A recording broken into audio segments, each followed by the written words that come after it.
네, 북한이 최근 성능을 개량한 대구경 방사포 시험 사격을 했다고 밝혔습니다. 이 자리에는요, 김정은 위원장이 참관하는 자리였고 딸 주혜도 함께했는데 김 위원장 옆에서 주머니에 손을 꽂고 있는 주혜의 모습도 포착됐습니다. 경애하는 김정은 동지께서 시험을 참관하셨습니다.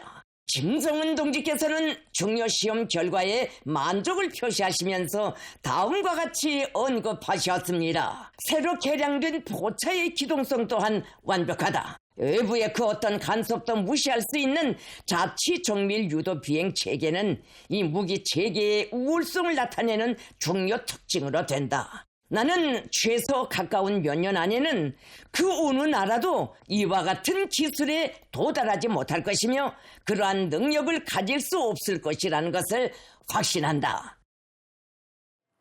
함께 다니면서 참관하는 모습을 저희가 처음 본 건 아닙니다만 신년에 여러 가지 이제 김주혜의 등장 모습을 저희가 많이 보고 있습니다. 지난 1일에는요, 북한의 최고 성지인 금수산을 처음으로 참배하는 모습, 특히 아빠 엄마 사이에서 정중앙에 위치한 걸 저희가 볼 수 있었고 또 직접 이렇게 삽질을 하고 있는 모습, 이때도 아버지와 동행을 했었고요. 어제 공개된 장면인데 이걸 보면요. 시험 사격에 참관하는데 주머니에 손을 꽂고 있어요. 이게 김정은 위원장 옆에 서 있었던 일인데 보통 간부들은 그런 행동을 못할 것 같은데 이건 딸이어서 가능했겠죠? 저는 새 행사를 놓고 두 가지 측면을 좀 눈여겨봐야 된다고 생각합니다. 자, 각자 볼까요? 예. 일단 첫 번째, 금수산에 갔는데 가장 가운데 센터에 섰다는 거는 네. 내가 백두혈통이라는 걸 얘기합니다. 내가 이제 백두혈통을 이어받는다라는 그 상징적 의미를 저기에 부여받았고 예. 실제로 저기에 쓸 수 있는 사람은 김정은 위원장 한 사람이었는데 김주혜가 스므로써 이제는 아버지와도 권력을 공유할 수 있다는 그런 시그널을 이제 인민에게 보낸다. 네. 그 중요한 포인트고요. 두 번째, 전투 이훈 기념관 건설장은 뭐냐면 저게 우크라이나 전쟁에 파견된 북한군의 그걸 위협을 기린다는 이제 일종의 그런 건설 그 기념관 아닙니까? 예. 저게 뭐냐면 바로 애민이라는 거예요. 애민. 그러니까 즉 이제 그 인민 속으로 들어가서 내가 저렇게 삽질까지 하는 그런 모습을 보이겠다는 거고. 네. 마지막으로 대구경 방사포 시험 사격은 이제 북한은 선군 정치잖아요. 선군 정치에 이제 내가 중심에도 설 수 있다라는 그 행사를 간 겁니다. 그러니까 이 일련의 행사들이 북한에서는 하는 것들이 전체 노동당의 아주 치밀한 기획 아래 돼 있는 거고, 그다음에 이제 백두혈통들을 어떻게 보유해낼 것인가라는 그런 정치적 계산 속에서 하는 거기 때문에 김주의 일련의 행보들을 봤을 때 일각에서는 후계 구도가 너무 빠른 것 아니냐는 얘기가 있지만 예. 실질적으로 김정은의 머릿속에는 그 가능성도 있을 수 있다는 걸 배제할 수 없을 것 같아요. 그래서 네. 우리 아마 정보 당국도 이런 부분들을 매우 주의 깊게 지금 관찰하고 있는 것으로 저는 알고 있습니다. 예. 시험 사격을 한 방사포 성능이 좀 개량됐다고 하는데 그 얘기는 잠시 뒤에 나눠보도록 하고요. 다음 달쯤에 9차 당대회가 열릴 거다 이런 관측이 나오다 보니까 그 자리에서 김주혜가 후계자로 좀 명확하게 등장을 할 거냐 이게 관심인 것 같은데 조홍천 의원님이 전망하시기엔 좀 어떤가요? 글쎄요, 좀 너무 이른가요? 우리보다 굉장히 봉건적이고 가부장적인 북한에서 여성 최고 지도자가 나오는 거는 상당히 저항이 있을 겁니다. 예.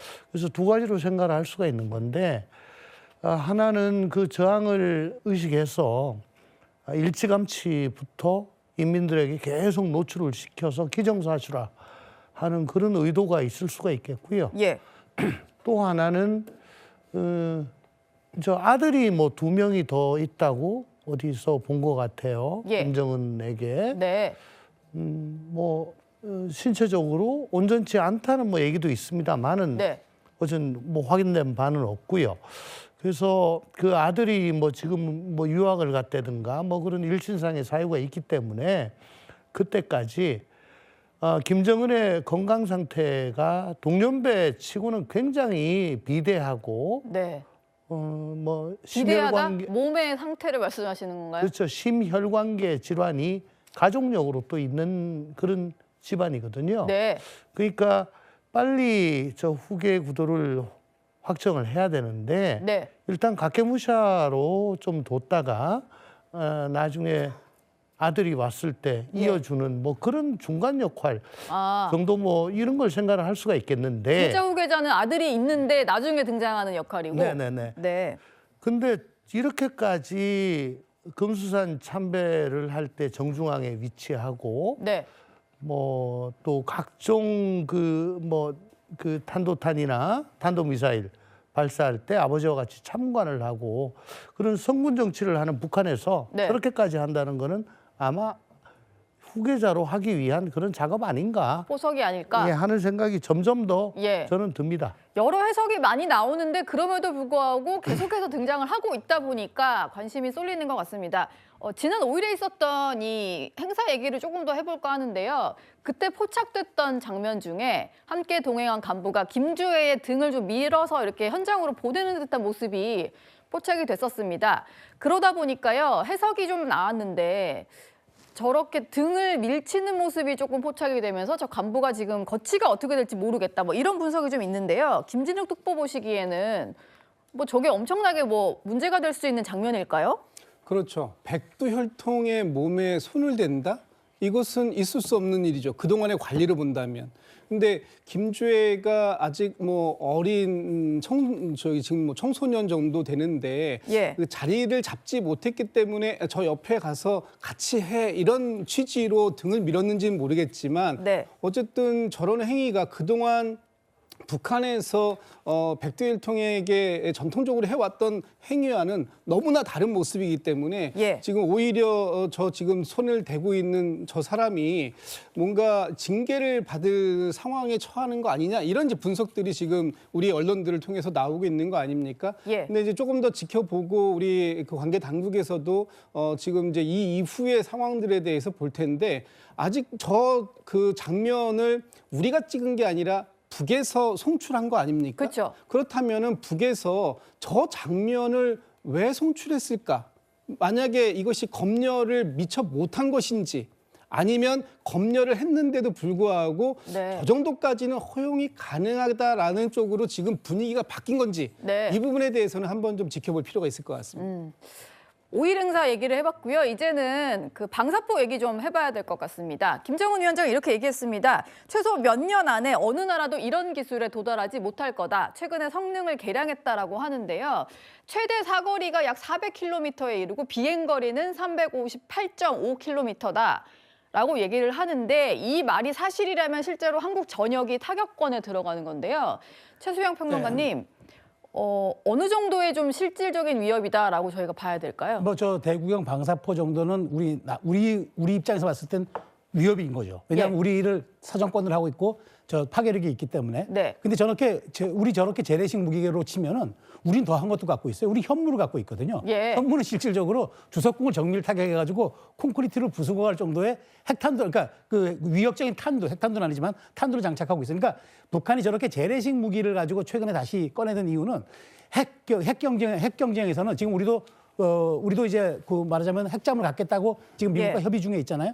지난번 북한이 왜 핵잠이라고 한번 공개를 했는데 전문가들이 보기에는 그게 외형만 갖춰져 있고 내부는 아주 부실하게 짝이 없어서 아직 핵잠 근처에도 못 갔을 거라는 분석을 내놔요. 그러니까 네. 제가 보기에 지금 9차 전당대회를 앞두고 김정은이 이렇게 핵 전쟁의 억제력, 그다음에 핵무력의 고도화 이거를 자꾸 얘기하는 거는 실질적으로 인민들에게 좀 자신감을 심어주는 그 역할이지만 오늘 이번에 쏜 거는 예. 사실 대구경 방사포기 때문에 핵무력과는 전혀 상관이 없는 거거든요. 오히려 네. 재래식 무기에 가까운 그런 부분이기 때문에 김정은 입장에서는 이런 부분들, 그러니까 재래식 무기의 위력을 강조하면서 핵 고도화를 한 번쯤 자꾸 얘기하는 그런 과정을 통해서 인민들에게 좀 9차 전당대회를 앞두고 내가 계속 핵무력 고도화를 이루고 있다는 자신감을 불어넣기 위한 사안인 거지 실제로 저게 핵과는 전혀 무관할 뿐더러 재래식 무기로 치면은 북한은 우리에게 이게 대칭이 안 되는 거예요. 그런 측면에서 아마 저런 부분도 김정은의 고심이 있는 그런 아마 그 지금 뭐랄까 그 아마 발사가 아닌가 저는 그렇게 생각합니다. 예. 그리고 또 이런 얘기를 했는데 이번 활동의 목적은 핵전쟁 억제력을 더욱 고도화하기 위한 거다. 그리고 앞으로 있을 9차 당대회에서 다음 단계의 구상들을 천명하게 될 거다. 이런 얘기를 밝혔는데요. 이거는 김진욱 특보께 좀 여쭤볼까요? 9차 당대회 때 여러 가지 일들이 있을 것 같아서 저희가 주목하는 일정인데 핵전쟁도 언급을 했고요. 다음 단계 구상이라고 하면 어떤 것들을 좀 예상해 볼 수 있을까요? 그동안 북한의 김정은은 여러 차례 뭐 핵이라든지 뭐 이런 부분들에 대한 얘기를 했죠.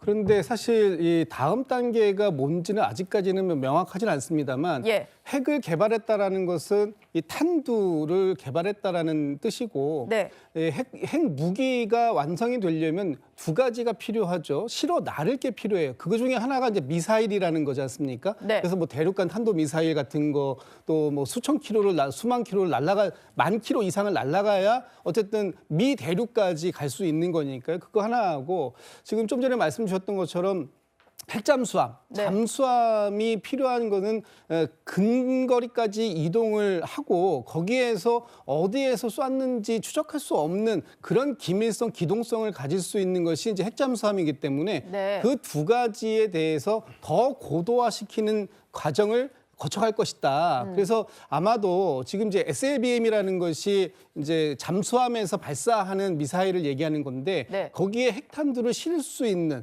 그래서 굉장히 위협적인 부분을 가야 될 텐데 그러게 하기 위해서는 지금 이제 저희도 핵 추진 잠수함을 저희는 추진하고 있습니다만 예. 저 핵 잠수함에 핵탄두만 실을 수 있는 것이 아니라 저것이 밀항성을 가지려면 분명히 핵 추진 그 원자력 잠수함까지 가야 되는 단계이기 때문에 네. 이 부분에 대해서 어디까지 진행시킬 수 있는지 아마 그런 비전을 좀 제시하려고 하는 게 아닌가라는 생각이 듭니다. 예. 김정은과 김주애 부녀의 일정 저희가 파리로 만나봤고요. 세계에서 가장 강력하고 위험한 13살. 벌써부터 컴퓨터 천재다 이런 우상화가 시작됐다라는 얘기까지 나오는 인물. 바로 북한 김주애입니다.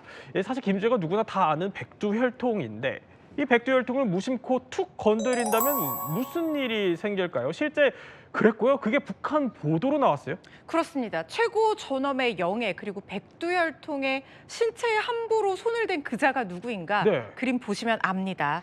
지난 5일에요. 김정은과 기념관 건설 현장 예. 시찰하는 북한 보도 영상인데 아, 네. 김정은이 지금 삽질하는 가운데 뒤에 김주애가 서 있어요. 그런데 김주애에게 다가오는 인물이 바로 지금 저 사람이 노광철 국방상인데 보세요. 주애의 등 부분을 두 차례 가볍게 손을 뻗습니다. 그리고 네. 건드리는 모습 찍혔죠. 아. 이걸 보고 리설주 반응하면서 다가오고요. 주변에서 손을 뻗어서 뭔가 제지하려는 듯한 모습 보이기도 합니다. 오. 이걸 보고 대북 전문 매체 데일리 NK재팬에서 이거 북한 체제 특성상 결코 가볍게 넘길 수 있는 장면 아니다. 네. 이거 공식 영상을 검열하는 과정에서 충분히 문제로 비화할 가능성이 있다 이런 분석을 내놓은 겁니다. 아니 뭐 보이는 첫사발 이렇게 각도만 끝이었습니다. 봐서는 닿은 것 같긴 해요. 신체 접촉이 이루어진 것 같은데 이거 백두혈통한테 이 정도는 안 되는 거예요. 그렇죠. 이제 이게 두 가지 의미를 갖는 건데 예. 첫 번째는 최고 존엄이기 때문에 북한에서는 상징이라는 게 굉장히 중요한 걸 갖습니다. 그런데 상징에 손을 댄다는 건 있을 수가 없는 의미죠. 존엄이라는 건 말 그대로 그 모든 것으로부터의 가장 위험이 있다는 의미인데 거기에 아무리 국방상은 우리로 치면 국방장관이지만 아무리 내각의 관료라도 저렇게 하면 안 된다 하는 게 사실은 북한 정치의 법칙인데 네. 문제는 저 영상이 왜 저렇게 검열을 받지 않고 검열을 받고 나갈 텐데 왜 저 영상이 편집되지 않고 나갔는가? 저는 그게 더 관건이라고 봐요. 그러니까 의도된 일종의 검열의 그 허용인지 아니면 편집의 실수인지 이건 봐야 되는데 어쨌든 노광철 저 국방상의 모습은 굉장히 도발적이었다는 건 분명히 보이는 사실 같습니다. 그런데요, 이 장면을 보고 저희가 취재한 전문가는요, 또 다른 분석을 내놨습니다. 뭐냐면요, 김주애가 이때 보면은 상황이 좀 위험했다는 겁니다. 그래서 위험해서 김주애를 보호하려고 하는 제스처로 보인다라는 겁니다. 이 당시 상황이 뭐가 위험했는데요? 왜 그러냐면 예. 화면을 보시면요. 김정은이 지금 삽질을 하고 있잖아요. 예. 삽질을 하고 있는데 삽의 형태를 보면 우리가 일반적으로 알고 있는 삽의 형태는 아니에요. 막대기 형태로 됐고 맨 끝에 이제 삽이 뒤에 뭐 달려 있는 거 아니겠습니까? 근데 저게 끄트머리가, 예, 삽질을 하면서 앞뒤로 왔다 갔다 하면서 김주애 쪽으로 뒷부분이 다가가는 걸 볼 수 있습니다. 그러니까 지금 다른 분석은 어떤 거냐면 김주애가 저 삽의 뒷부분에 맞을까봐 보호하기 위해서 보호하는 차원에서 접촉을 했다. 그러니까 네. 이게 의도적으로 김주애의 몸을 손을 대려고 했던 게 아니고 김주애가 김정은의 삽질로 인해서 다칠까봐 네. 보호할 목적으로 사인을 준 거지 그렇게 일부러 보니까- 손을 댄 게 아니다. 예, 그렇게 지금 주장을 하고 있는 거예요. 보이기도 하네요. 예. 예, 저 자체가 뭐 크게 문제가 되지 않는다고 주장하는 주장이 그런 주장이고요. 실제 김정은이요. 저것뿐만 아니라 다른 위험한 모습도 보였는데 지게차 위에 김주애가 올라탄 상황에서 저 보이시죠? 네네. 김정은이 운전을 해요. 저 때도 보면 상당히 위험하려고 하는데 김주애를 보호하기 위해서 예. 무게중심을 잡으려고 옆에 탄 사람들이 좀 보호하는 모습을 보입니다. 그래서 아마 저런 현상 때문에 이루어진 것이지 일부러 존엄이라고 하는 대상에게 손을 대려고 했지 않았을 거라는 분석도 존재하고 있습니다. 그러니까 삽에 혹시 부딪힐까 봐 그걸 좀 보호하려는 일종의 제스처 아니었냐 이런 분석들도 나온다는 겁니다. 근데 어쨌든 이 북한 밖에서도 이걸 두고 불경이다 아니다 이렇게 논란이 불붙을 수 있는 장면인 건데 이걸 그럼 북한은 왜 사전에 검열하지 않고 그냥 그대로 내보낸 걸까요? 전문가의 목소리 한번 들어보시죠. 김정은은 김일성을 지나치게 신격화하거나 우상화하는 데 대해서 비판을 공개적으로 한 사실도 김정은 스스로도 주민들한테 자기의 잘못을 인정하거나 시인하고 주민들에게 다가가려는 이런 전략을 써왔기 때문에 노광철이 김주애를 이렇게 안내하는 이런 과정에서 좀 터치가 있었다. 이런 게 현 시점에서는 크게 문제가 될 거라고 보지는 않습니다. 자, 저 자리가요. 러시아 그 파병군을 추모하는 그 기념관을 건설하는 현장이었는데요. 오늘 공교롭게도 김정은이요. 이 기념관에 넣을 동상을 만드는 데를 찾아갔습니다.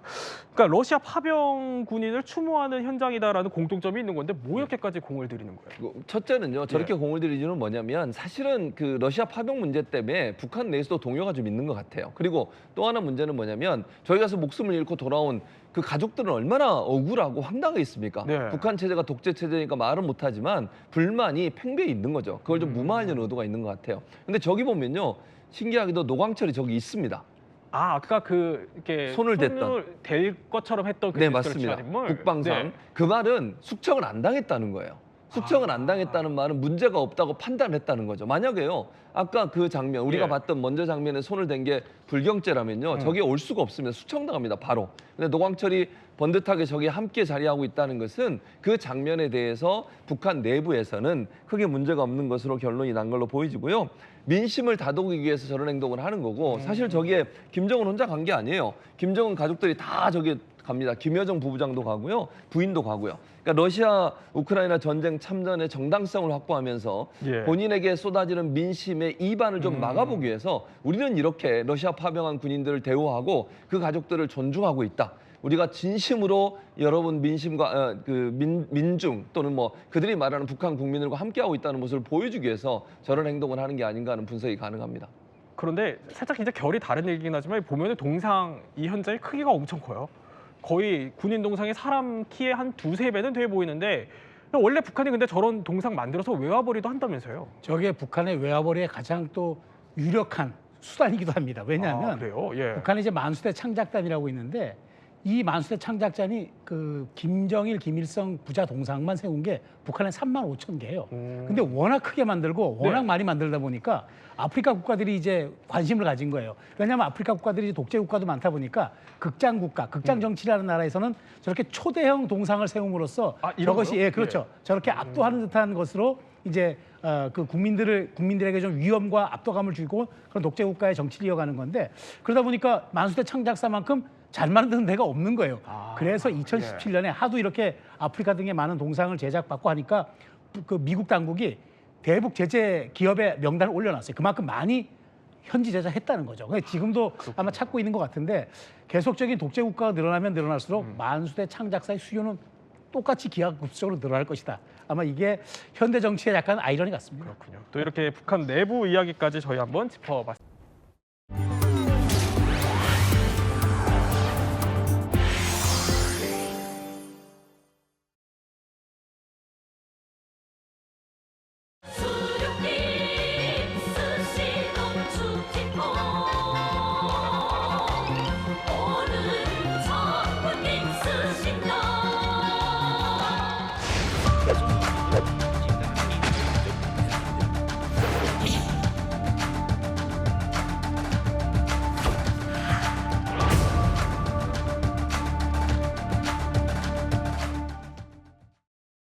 자, 요즘 북한에서는요, 그냥 뭐 단순히 김주애를 띄우는 걸 넘어서 우상화 단계까지 접어들었다 이런 정황들이 나오기 시작합니다. 본격적으로 이제 이야기를 나눠볼 텐데 그 전에 영상부터 한번 보겠습니다. 자, 지난해 말 북한 신년 행사죠. 김정은과 김주애가 저렇게 참석했는데 벌떡 일어나서 김주애가 김정은의 볼에 볼 뽀뽀하는 이 장면이 이례적으로 공개됐었죠. 자, 그리고 그 다음 1월 1일 1일 새해에는요 더 충격적인 장면이 나왔습니다. 바로 김일성, 김정일 시신이 안치되어 있는 저 금수산 태양궁전에 김주애가 나타나는데 떡하니 저렇게 센터를 차지한 거죠.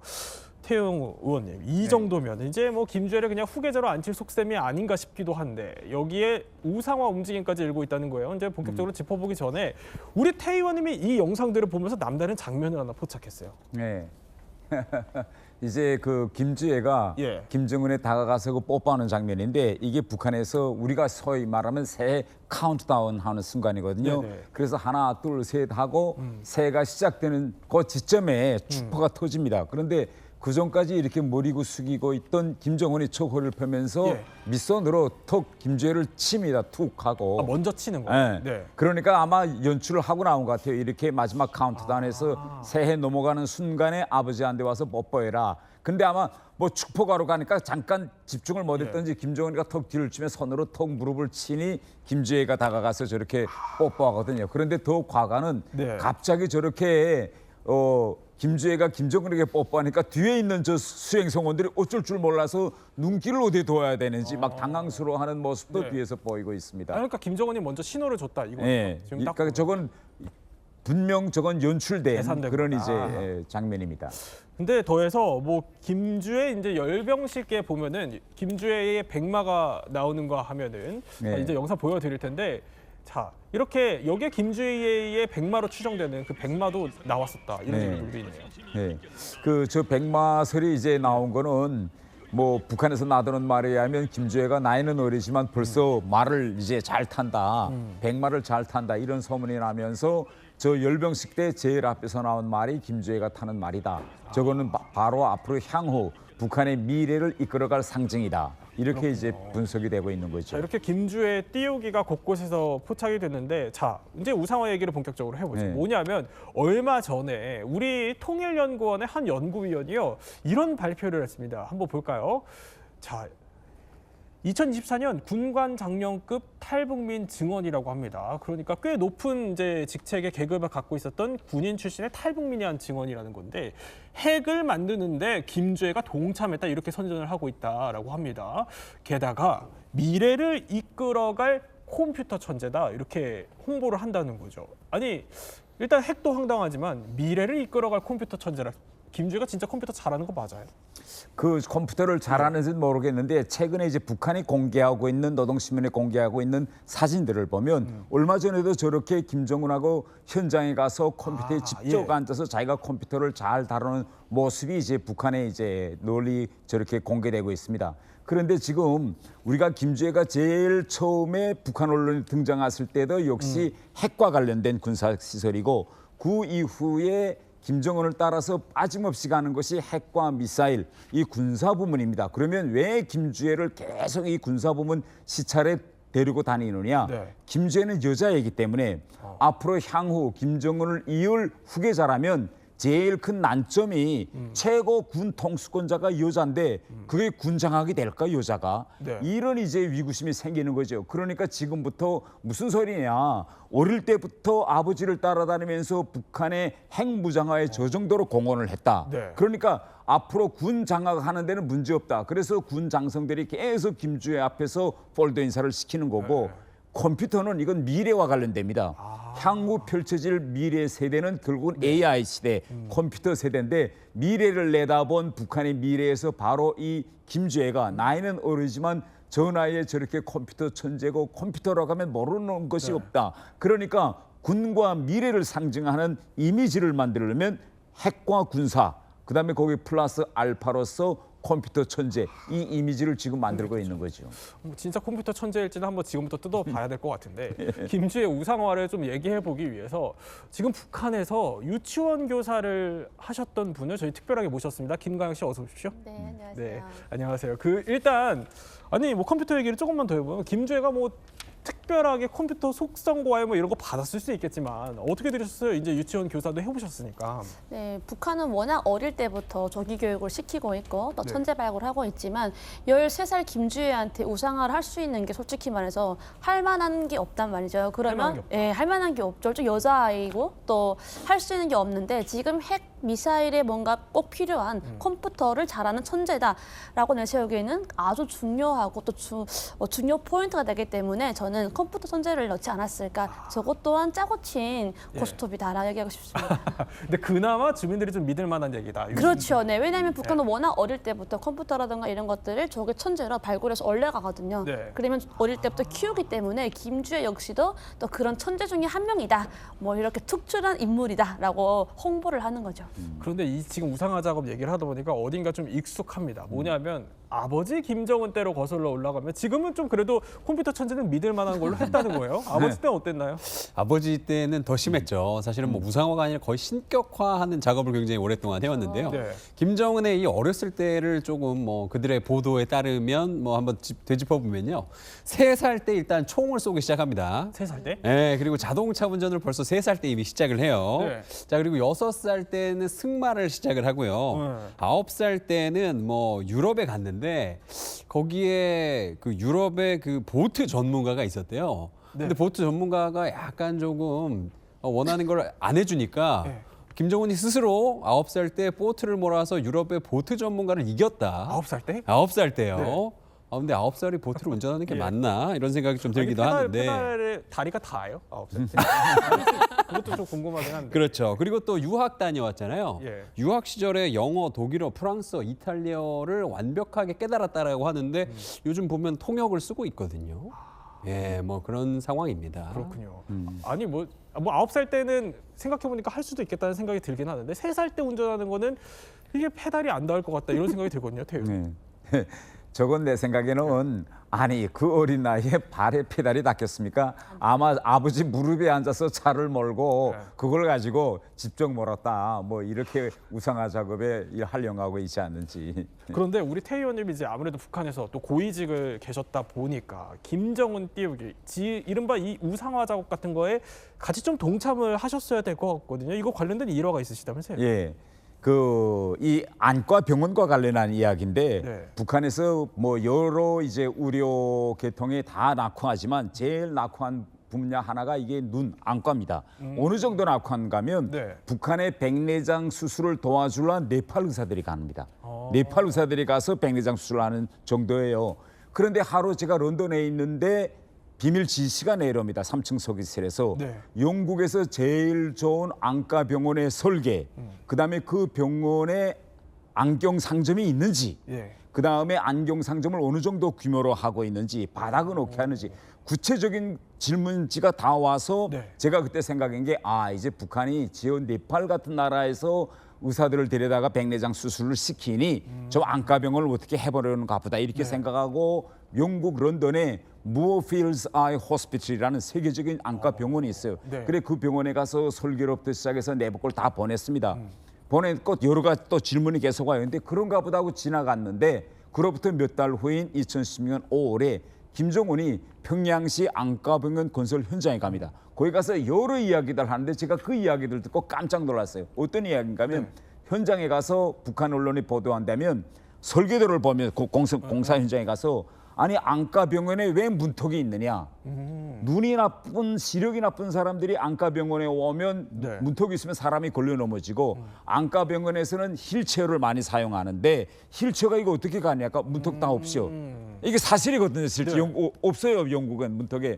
그다음에 다음 하나는 안과병원의 상징이 눈이냐 동공이냐 이건데 김정은이가 입구에 들어가면서 설계를 이렇게 하지 말라. 병원 상징 십자가를 옮기고 입구에다가 눈을 상징하는 동공을 요라. 뭐 이런 이야기. 그다음에 눈 시력하는 데 가서 이제 시력 그 테스트 종이를 꺼냅니다. 그걸 보고 북한 사람들도 평양 류경 안과병원에서 받은 시력 테스트지를 가지고 네. 외국에 가서 그대로 주면 돈을 내지 않고 그거 가지고 눈을 제작할 수 있게 국제적인 규격대로 시력 테스트지를 뽑아라. 뭐 이런 이야기를 다 안 되는데 제가 그 이야기를 보면서 이렇게 사전에 자료들을 수집해서 자기가 공부하고 아니 태연이 지시 줄 거 있으면 네. 사람들 부르다 사무실에서 지시 주면 되지 현장에 나가서 금방 그걸 보고 자기가 알아차린 것처럼 지시 주니까 밑에 사람들이 입을 이렇게 벌리는 거죠. 와 이거 뭐 안과 대단하다. 병까지 이렇게 다 하나. 그러니까 태 의원님이 결국에 연구에서 다 수집해온 첩보를 바탕으로 그냥 준 자료인데. 그걸 그 현장에서 터득해서 그 자리에서 척척 해결하는 척척 해결사의 모습을 주민들 앞에서 보여주는 것이. 그러니까 이미 뭐 준비된 자료였는데 마치 이게 척척 김정은이 다 아는 것처럼 연출을 네. 한다라는 말씀이신 거죠. 현장에서 깜짝 놀라더라고 안과 의사들이 그런 말도. 그런데 자 이런 황당한 우상화 작업에는요. 이게 선대부터 이어져 온 일종의 공식이 숨어 있다고 하는데 그 얘기를 하기 전에 진짜 황당한 영상 하나 보시죠.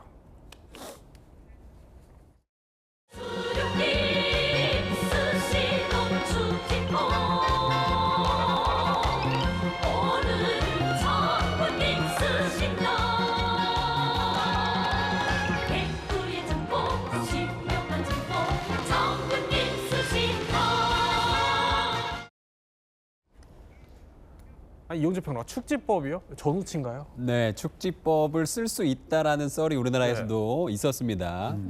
그리고 또 저 노래를요, 우리가 네. 뭐 개그 프로그램 같은 데서 봤던 기억도 좀 나긴 하는데 실제로 축지법을 쓸 수 있는 사람은 없는 것으로 알려져 있지요. 그런데 지금 네. 황당한 것은요, 지금 저렇게 축지법을 쓴다는 뭐 저런 노래가를 실제로 저렇게 부르고 있다는 것도 좀 황당한데 북한의 교과서 내용 중에 황당한 부분도 있습니다. 교과서에요, 김정일이 세계 지도에 한 조선과 일본이 모두 빨간색으로 표시된 것을 보고 네. 분노를 했대요. 그래서 먹으로 네. 일본 지도를 이렇게 새카맣게 칠했다는 거예요. 그러니까 일본 전역이 암흑천지가 돼서 폭우가 쏟아졌다. 지도를 이렇게 칠하니까. 이런 내용이 교과서에 나온다고 교과서에. 합니다. 아니 뭐 태 의원님도 그 교과서 아마 보셨을 수 네, 있겠다 그렇죠. 그런 네. 생각이 드는데. 근데 교과서뿐만 아니라 북한에서는 끊임없이 주민들에게 김씨 일가는 인간이 아니다. 그 하늘로부터 내려온 길을 받은 사람들이다 이렇게 합니다. 길을 받은 사람들이다. 그래서 노래도 항상 이렇게 백두의 푸른 기상 한 몸에 안고 백두산에 하늘의 기가 백두산으로 내려오는데 그 백두산의 기가 누구에게 갔느냐 김씨 일가에게 갔다. 김씨 일가한테. 네. 이렇게 노래를까지 만들어서 이제 계속 주민들이 부르게 하는 거죠. 아니 근데 그 원조가 그러니까 더 거슬러 올라가면 김일성 때도 있을 것 같아요. 네. 보니까 아니 김일성이 나타나면 날씨가 바뀌어요? 예, 그러니까 이런 겁니다. 백두산 천지, 예. 북한 사람들은 백두산 천지에 가서 해 뜨는 장면을 한 번 보는 게 평생 소원이에요.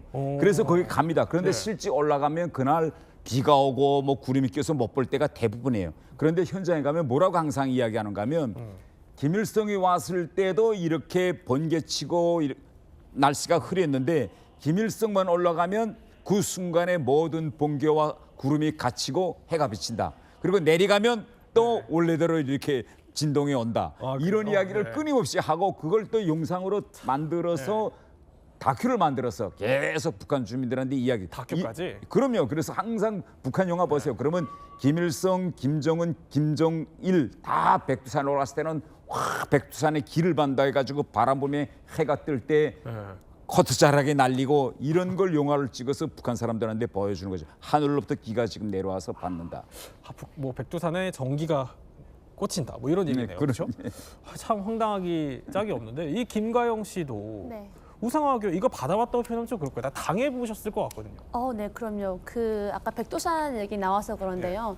저희가 백두산에 살다 보니까 항상 가면은 천지를 보기 힘들거든요. 근데 김정일이 백두산에 가면은 천지를 항상 본다는 거예요. 그거는 왜 신이기 때문에 천지를 보고 온다는 겁니다. 네. 그때 저는 그걸 들으면서 확실히 맞네. 나는 아무리 가도 천지 볼 수가 없었는데 우리 장군님은 신이니까 천지를 보시는구나. 이렇게 믿었던 거죠. 그런데 거슬러서 김정은 때도 제가 아이들한테 가르치다가 보니까 아이들한테 이런 황당한 얘기를 하잖아요. 근데 아이들은 믿는 거예요. 아, 또 직접 가르치셨으니까. 네네. 예. 그래서 저는 그런 것들 보면서 내가 당했던 거를 또 아이들한테 하잖아요. 근데 네. 제가 믿고 있으니까 아이들한테 자연스럽게 믿게끔 교육을 할 수밖에 없거든요. 그러니까 저는 북한에 있을 때 김일성, 김정일, 김정은은 그냥 신 같은 존재. 그들은 한마디 하면은 전 세계가 무서워하는 그런 신 같은 존재라고 생각했습니다. 제가 지금 생각해 보니까 네. 왜 그렇게 믿었지?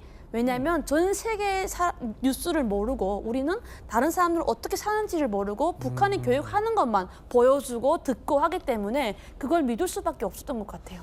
그러면 일단 교육을 직접 하셨다고 하니까 제일 좀 기억에 남는 교육, 우상화 교육 하셨을 때 네. 그런 거 있어요?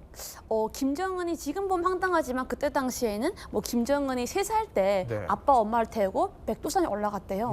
저는 그때 당시에 그 얘기를 믿었어요. 아, 그렇군요. 예. 네.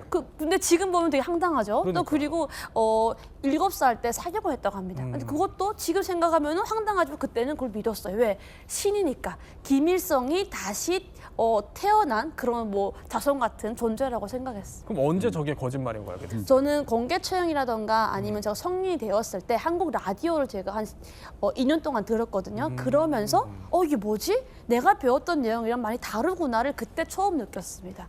그래서 이게 네. 외부 정보를 내가 듣고 세뇌가 깨야만이 그 북한의 우상화가 거짓이라는 것을 알게 되는 순간인 것 같아요. 태희 의원님도 이제 나중에 알게 되셨을 것 같아요. 태희 의원님도. 저는 이제 해외에서 첫 외교관 생활을 덴마크에서 했거든요. 네. 그런데 덴마크에 가서 제일 먼저 제가 제일 알고 싶었던 부분이 뭔가 하면 북한에서 올 때에는 북한이 세계에서 유일한 무상치료, 돈 무료 무상치료, 무료 교육 뭐 이런 나라다 했는데 덴마크에 가보니까 애들이 공립학교 갈 때 돈 안 내요. 또 병원에 갈 때 국가 의료보험제에서 돈을 안 냅니다. 이게 어떻게 가능할까? 경제학적으로. 그러니까요. 그래서 들여다보니까 그다음에 제가 안 돼요 하면 북한에서는 대학에서 정치 경제학을 배워줄 때 아담 스미스까지만 배워줍니다. 그 이후에 케인즈 이론이 생겨나서 세금을 통해서 자본주의 국가에서도 복지 시스템을 만들 수 있다. 이걸 절대 안 가르치거든요. 그래서 제가 이걸 느끼면서 이 자본주의 국가는 결국은 부익부 빈익빈. 길거리에는 맨 거지가 넘치는 나라로 알았는데 그게 전혀 아니고 거기에 가서 인터넷을 통해서 한국이 얼마나 잘 사는지 하는 걸 이제 알게 되었죠. 그걸 나중에 이제 해외 근무하시면서 알게 된 거죠. 예. 그럼 이제 나중에 해외 근무하시면서는 알게 되셨으니까 이게 거짓말인 거 알면서 또 연기를 하셨어야 되잖아요. 그럼요. 그러니까 맨 처음에 점점 이가 내가 알고 있던 이 모든 것이 거짓말이었구나 할 때는 대단히 자신의 인생에 대해서 황당함을 느낍니다. 우리가 일반적으로 사람들은 사람이 진리를 알게 되면 대단히 자유로워진다 이렇게 생각하는데 사람이 진리를 알게 되면 제 느낌은 자유로워지는 게 아니라 제 자신이 무너지더라고. 내가 이렇게 속여서 지금까지 이 나이 때까지 살아왔구나라고 생각하네. 자, 이렇게 또 진솔한 얘기까지 저희 들어봤는데 사실 우리 입장에서야 저렇게 황당한 이야기를 누가 믿겠냐 싶겠지만 김가영 씨 말대로 워낙 폐쇄적인 북한에서는 이게 외부 정보의 유입 자체가 없다 보니까 믿게 된다는 겁니다. 게다가 철저한 세뇌 교육 때문에 더 믿을 수 있게 된다고 하는데 북한의 우상화 공식 저희 한번 준비해봤습니다. 첫 번째 북한의 우상화 공식 이겁니다. 조기 교육, 그러니까 이른바 어린 나이 때부터 조기 교육을 당한다는 겁니다. 일단 한번 영상으로 확인해 볼까요? 넓은 품에 꼭 안아주시고 등까지 들어주시는 게 아니겠어요? 아버지 원순이!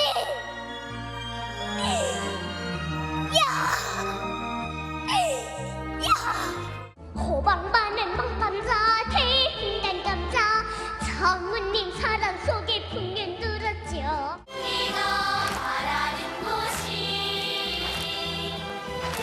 요리라면 소하늘 돌들이여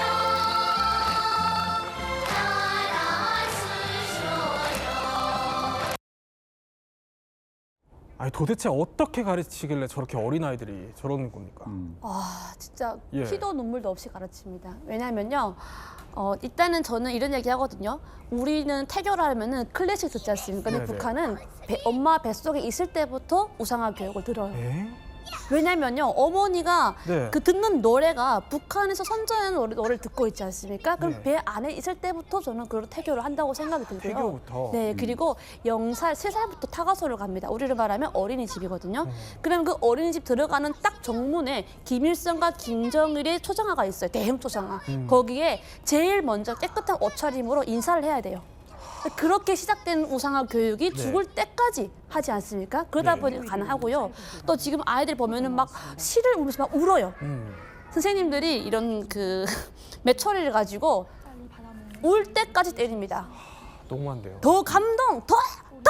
이 더라는 소리가 온 그 학교에 막 퍼지듯이 막 그래도 그 누가 뭐라 안 해요. 엄마들은 오히려 더 때려서 우리 아이가 원수님에게 어떻게? 이거 아동학대잖아요. 그럼요. 아동학대죠. 지금 보면은. 말도 안 되는 상황인 건데 북한에서는 그게 흔한 거고요. 기본이 당연히 돼야 되는 겁니다. 아니, 저 정도면은 어른이 돼서도 기억날 것 같아요. 예, 당연하죠. 제가 지금 나이 지금 이제 60대가 지났는데 지금도 어릴 때 이제 태연님도? 유치원에 가면 예. 유치원에 가면 유치원 하루 생활을 어떻게 시작하는가 하면 교실에 들어가요. 그러면 아직도 생생하시군요. 교실에 들어가면 안에 아빠 엄마가 직장 가느라고 애들 유치원에다 두고 가니까 네. 보이면 싸우잖아. 그럼 선생님이 들어와서 하루 일과 시작을 김일성의 초상화가 붙어 있어요. 그러면 먼저 원수님한테 인사하고 시작하겠습니다 하고 딱 줄 서서 웃어야 돼요. 웃으면서 원수님의 사진은 언제 봐도 기뻐요. 우리들이 어느 때나 보고 싶은 원수님. 이걸 춤을 추면서 해야 돼요. 무조건 하고 하루 생각. 근데 이게 아이 때부터 계속 하다 보니까 어른이 돼서도 김일성, 김정일에 대한 찬양과 불로하면 이게 스스럼 없이 입에서 나오는 거죠. 아이 때부터 계속 그렇게 교육을 시키니까. 우리 김가영 씨도 옆에서 따라 부르실 정도로. 네, 생생하게 기억이 너무 나는 거의 거예요. 자산가 같습니다. 이게 근데 원수님은요 손가락에도 안 되고 꼭 두 손으로 이렇게 원수님의 이렇게 딱 두 손으로 종중히 모셔야 돼요. 두 손을 이렇게? 네, 무조건 두 손으로 이렇게 모셔야 되고요. 한 손만 해도 그거는 거의 뭐 3대가 큰일 납니다. 그런데 이렇게 노래, 웅변 뭐 이런 것도 동원을 하지만 아니 전쟁 모의 훈련을 유치원 때 해요? 네, 그거 기본 필수거든요. 예. 제가 과목을 쭉 보니까 생각나는 게 미국 놈 때려부시기라는 과목이 있었어요. 그게 체육 시간인데 네. 미국 놈이라 해가지고 이렇게 모형을 나무로 이렇게 만들어 놓습니다. 그러면 아이들이 긴 망치 같은 거 들고 가서 미국 놈 때려부시자 하고서 캉캉 그리고 머리를 때리고 그것도 다 알려줍니다. 어디를 때리고 심장은 어디에 있고 네 이렇게 해가지고 이런 것들이 흔한 그냥 유치원 체육 생활 수업에 있습니다. 그렇군요. 자, 저렇게 미국 사람 때리기 놀이까지 시킨다는 겁니다. 자, 그러면 두 번째 우상화 공식 한번 살펴보도록 하죠. 북한에서는 이렇게 우상화를 한다는 겁니다. 두 번째 공식은 반복 주입식 교육이라는데 딱딱 준비된 양성 코스처럼 보이기도 해요. 그럼 대체 뭘 반복적으로 주입하는지 영상 한번 볼까요? 부동맥 생활정화를 시작하겠습니다. 몸이 아프다는 이유로 아침 독보 시간에 3번이나 빠졌습니다. 피해를 주게 되었습니다. 홍순동무는 수성주의 날라리 풍에 물젖어 가지고 머리를 너무 길게 하고 다니고 있습니다. 그게 머리입니까 가발입니까? 아니, 대체 저게 뭐 하는 겁니까? 저게 이제 북한에서 생활 총화라고 하는 그런 액티비티를 하는 현장입니다. 매주 토요일마다 모여서요. 네, 이제 주민들이 모여서 지난 한 주 동안 우리가 어떻게 이 국가와 뭐랄까요, 그 수령님을 위해서 봉사해 왔는가를 스스로 이야기하면서 반성하는 시간을 가지는 거예요. 근데 사실은 이게 그 많은 공산 국가 중에서도 북한에만 있는 굉장히 특이한 것이거든요. 그래서 토요일 날 자기 비판을 하고 호상 비판을 하면서 어떻게 하면 자기가 조금 더 앞으로 뭐 국가를 위해서 노력할 수 있는가를 막 얘기를 해야 되는 거예요. 토요일 날은 좀 쉬고 싶은데 심지어 이거요. 그 움직이지 못하시는 분 빼고는 전부 다 참석을 해야 된다고 합니다. 아니, 전부 다 참석해야 된다 그러면 이게 혹시 뭐 북한 밖에서도 해야 되는 거예요? 당연하죠. 해외에 있을 때도 북한은 이제 북한 사람이 3명 이상 모이면 생활총화를 해야 됩니다. 3명 이상 모이면. 그러니까 대사관 같은 데서도 이제 생활총화를 하는데 토요일 아침 9시면 온 그 나라에 가 있는 사람들은 대사관에 다 들어와서 생활총화를 이제 직접 해야 되고 뭐 대사관에서 생활총화하는 건 아무것도 아닙니다. 보시다시피 우크라이나 전장에 나간 북한 군도 전투하다 실참에 생활총화를 해야 돼요. 저게 북한군 장교가 죽은 북한군 장교의 몸에서 나온 생활총화 기록부인데 네. 저게 보면 저렇게 전쟁 중에도 생활총화를 빠짐없이 행고할 뿐만 아니라 저렇게 구체적으로 다 기록에 남겨야 됩니다. 아유, 아니 이 정도면 생활총화를 하는 게 아까 상호 비판? 그러니까 서로를 비판해야 된다는 거잖아요. 네. 친구끼리 의리도 틀어질 것 같은데요. 초등학교 3학년부터 예. 시키거든요. 그 친구들끼리 처음에는 막 우는 아이도 있습니다. 왜냐면 어린아이인데 대중적으로 비판을 하면 울 수밖에 없거든요. 그러면 왕따가 되고요. 그래서 저는 이걸 나라가 아예 대놓고 한 아이를 왕따시키는 거는 나라가 주장하고 있다고 생각이 들어요. 그러니까 친구들 사이가 나빠지고 틀어지는 건 당연한 거고요. 네. 그리고 그 아이는 서서히 왕따가 되고 말썽꾸러기가 됩니다. 저는 그거를 나라가 조작하는 거죠. 그러니까 나라가 어떻게 보면은 친구들 사이를 틀어놓고 왕따를 그렇죠. 조장하는 거다라는 평가까지 주셨는데 그럼 세 번째 우상화 공식도 한번 살펴보도록 하죠. 세 번째는 이런 식으로 우상화 작업이 들어간다고 합니다.